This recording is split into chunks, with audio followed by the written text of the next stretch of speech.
If ever there was a time when gardening could be therapy, at least for me, it would be today.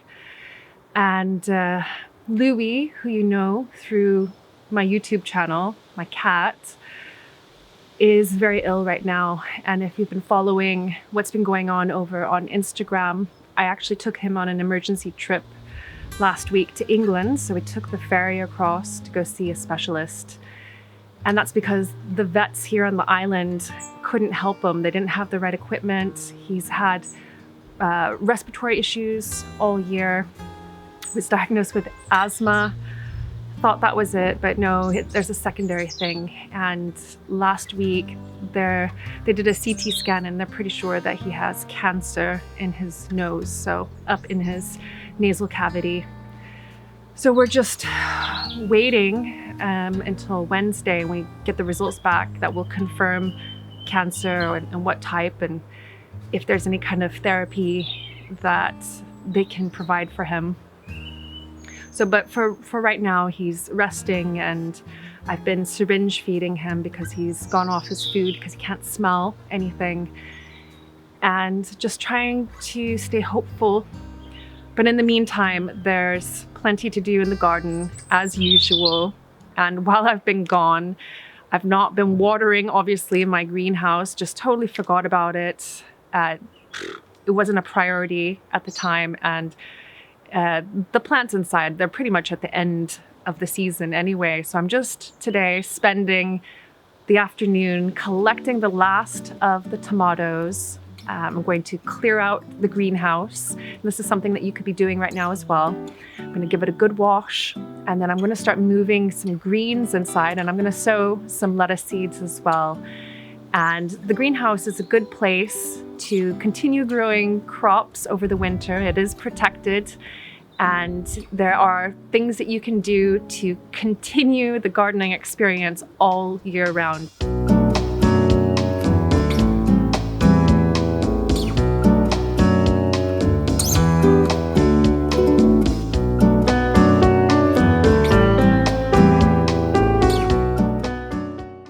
These are the tomatoes that I've taken off the first few plants inside the greenhouse. Some of them are red or starting to turn red, but the majority of them are green. And green tomatoes are edible, and you can make fried green tomatoes, you can make pasta sauces with them, you can do all kinds of things with green tomatoes. And one of my favorite recipes is green tomato chutney. And I have a recipe over on my website. So definitely check that out. It's a great recipe for serving up with crackers and meats and aged cheeses. You can see that my cucumber plant has given up the ghost. And there's actually quite a lot of mold on it. So I'm going to take this down and get rid of it. But there's plenty of tomatoes over on this side as well. So what I'll do next is take down these plants, take the tomatoes and set them aside, and then move on to getting all of the peppers off of this plant as well.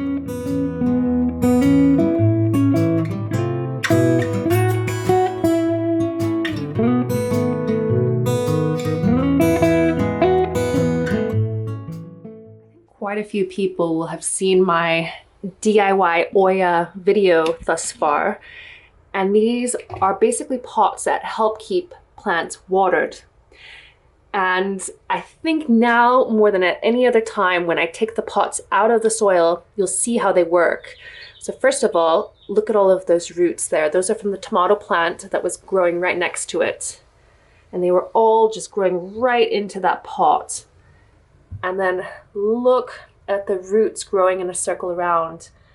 So that's the way that it works. The tomato plant roots just latch on to the pots and then suck up water. Now, I don't use this as a main watering technique. I do water the plants, but these help to ensure that the plants stay watered in between those times that I come in with a watering can. I've cleared all of the tomato plants out of the greenhouse now and the aubergines. And so this is the last plant that I'm going to be taking out for the winter. And this is a dwarf sweet pepper. And to be honest, these are perennials. So if you have the space indoors, you can move your pepper plants inside. So whether you're growing peppers like these or cayenne peppers, if they're kept warm over the winter, they will continue to grow. And I've done that in past years when I had a conservatory, but I don't have the space anymore. So this guy's gonna go to the compost heap, and I'll just start my peppers again next year from seed.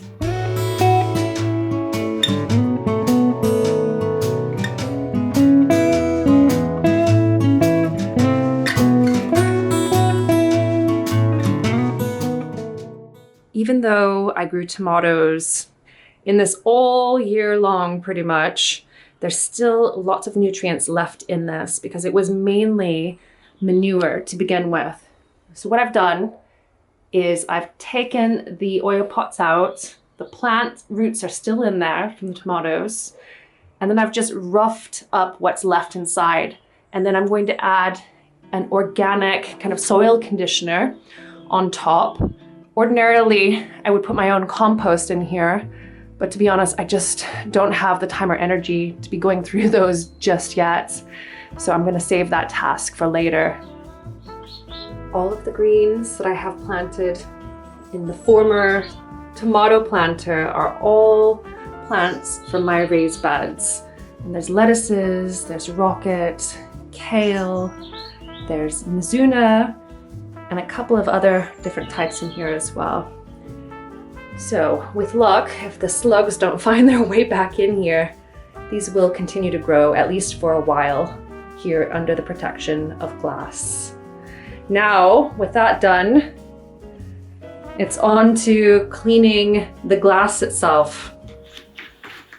The object of cleaning today isn't to get it sparkling clean. I just want to get it clean enough so that the majority of the dirt and grime is gone, and that any kind of pests that I come across, or eggs, slugs, things like that, that I can wash those away and out. And I'm just using ordinary Ecover washing up liquid, just a couple squirts in some hot water, and then giving everything a rinse down.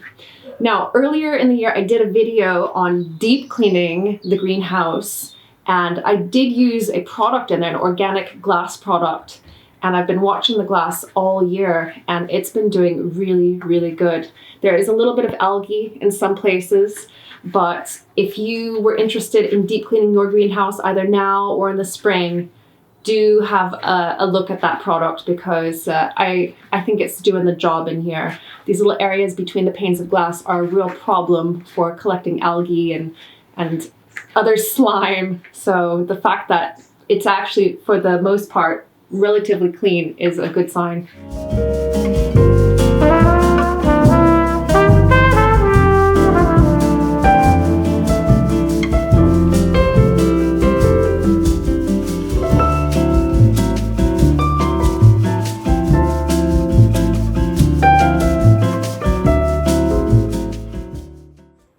Honestly, I didn't think there would be that much in the greenhouse right now, but pretty pleased with that. Lots of tomatoes and peppers to last us the next couple of weeks. So I've cleaned out the greenhouse. I've also done a little bit of washing up of some of the plastic containers, and I'm just leaving them inside the greenhouse to dry now. And I've given the plants a little bit of a water as well. So the ones that I transplanted into the planter, and that's just to settle them in. Just a little water though, not too much. At this time of the year, there's very little evaporation off, especially when we've had as wet weather as we have these past couple of weeks. So next week, we'll be back doing a lot more cleanup, and we'll be probably in the home garden and the allotment garden next week, because there's a lot to do. And I'll keep you updated as to how Louis is doing as well. He's not having a good day today, and I'm very, very stressed and worried, as you can imagine. Anyway, hope you enjoyed this video, and if you are cleaning out your greenhouse right now as well, or you've got plans to, let me know as a comment down below, and let me know if you're trying to overwinter anything as well. Thanks so much for watching, and I'll see you next week. Bye. Bye for now.